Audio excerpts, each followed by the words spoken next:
بسم الله الرحمن الرحيم نحمده ونصلي على رسوله الكريم. We greet you from my Caribbean island of Trinidad on this, the 29th day of the month of Rabiul Awal of the year 1445, with Assalamu alaikum wa rahmatullahi wa barakatuh.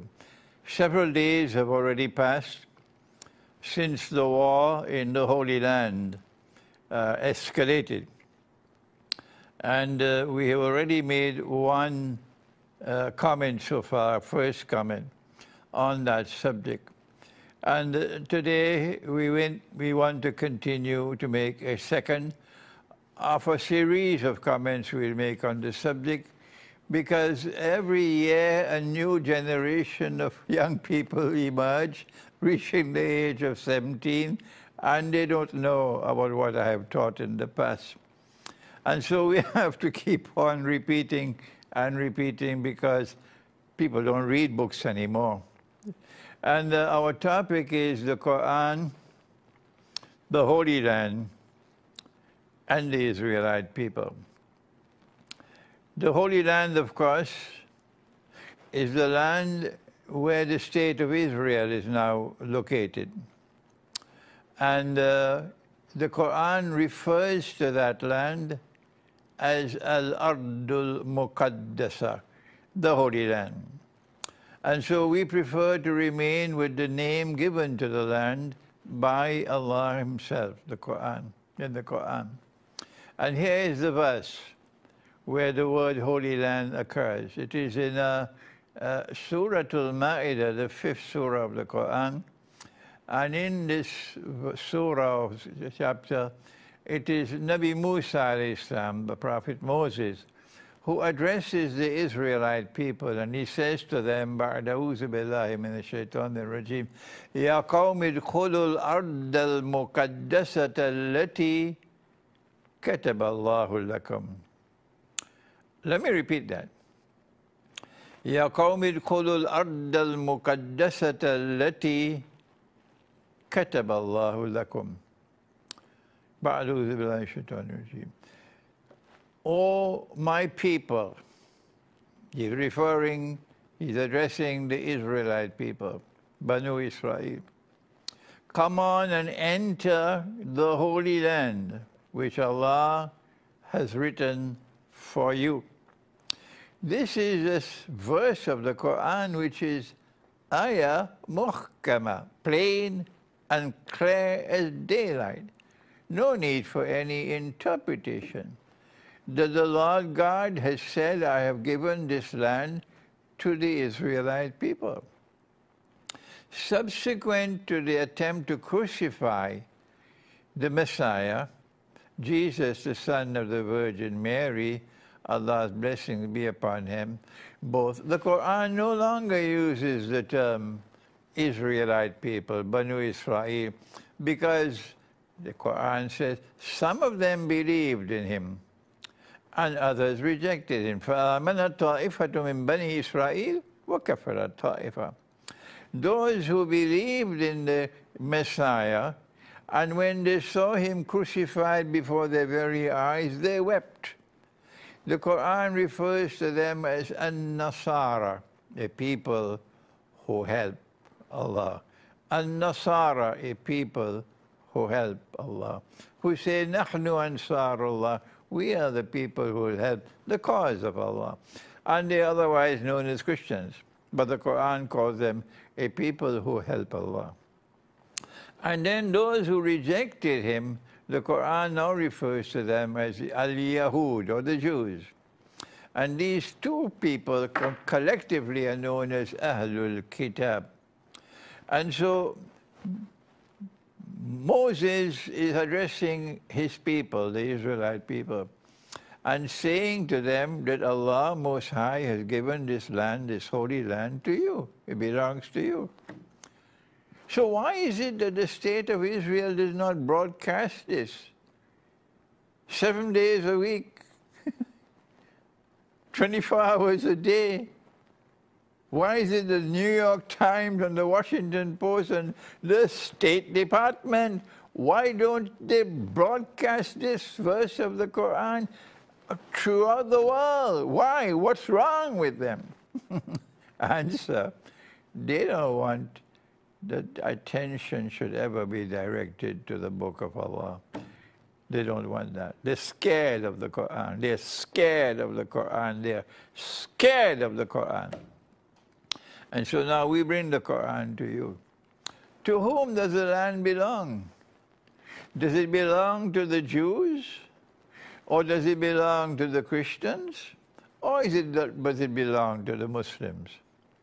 Let us answer that question from the Quran. The Quran says the land was given to the Israelite people.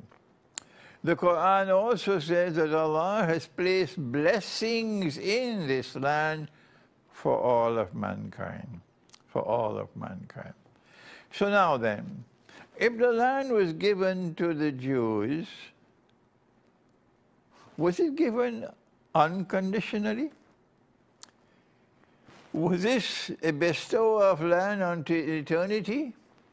You can do what you want, you can study, you can believe in the Lord God, or you can be atheist, the land is still yours. You can be righteous in conduct, you can be wicked in conduct, you be an oppressor, the land is still yours. Is there anyone so foolish to accept that load of rubbish? Well, that's exactly what has happened. Allah has said in the Quran that this land is given to those of His servants who are righteous in conduct. I think this is Surah Al-Anbiya, Surah number 21. وَلَقَدْ كَتَبْنَا فِي الزَّبُورِ مِنْ بَعْدِ الذِّكْرِ أَنَّ الْأَرْضَ يَرِثُهَا عِبَادِيَ الصَّالِحُونَ. So it is a conditional gift of the land to the Jews. Conditional on righteous conduct, and of course having faith in the one God. And the proof that this was the kind of bestowal that was given, conditional on righteous conduct, that the Quran now speaks at the beginning of Surah Al-Isra, and he says every time that the Israelite people violated that covenant with him, violated the conditions of inheritance of the Holy Land, Allah Most High threw them out of the land, threw them out of the land because of their violation of the conditions of inheritance of that land, righteous conduct. But the last time they were thrown out of the land, this is what the Quran said, that if you return with your sinful conduct, I will return with my punishment. This is the last word. وَإِنْ عُدْتُمْ عُدْنَا. So yes, the answer is the land was given to them, but it was not given unconditionally. But someone decided to change the Torah and to put into the Torah this verse that is manifestly false. It is not because of righteousness that the Lord God has given you this good land to inherit it. For you are a stiff-necked people, meaning whether you are righteous or sinful, the land is still yours. That is what the Torah now says, and that is false. And so now we have a situation in which the Jews have returned to the Holy Land, have recovered it and reclaimed it as their own, and are engaged in monstrous oppression. The whole world can recognize that oppression except the United States of America and Canada and France and Germany and Spain and Italy and Australia. These are the people who cannot recognize the oppression. Modern Western civilization. All the rest of mankind can recognize that now they have returned to the Holy Land and they are committing monstrous oppression in the Holy Land. And so the conclusion from the Quran is, since you have returned with your oppression and wicked conduct, the Lord God is going to return with his punishment. So it's not the Security Council of the United Nations which is going to resolve this problem. It's not Russia is going to be able to mediate between the Palestinians and Israel to solve this problem. Because the Quran has declared, if you return to this holy land with your sinful conduct, with your facade on earth, your corruption and destruction of the land, I will return with my punishment. And so it is time for the world to turn to the Quran to understand the destiny of the Holy Land. Thank you. Wassalamu alaikum wa rahmatullahi wa barakatuh.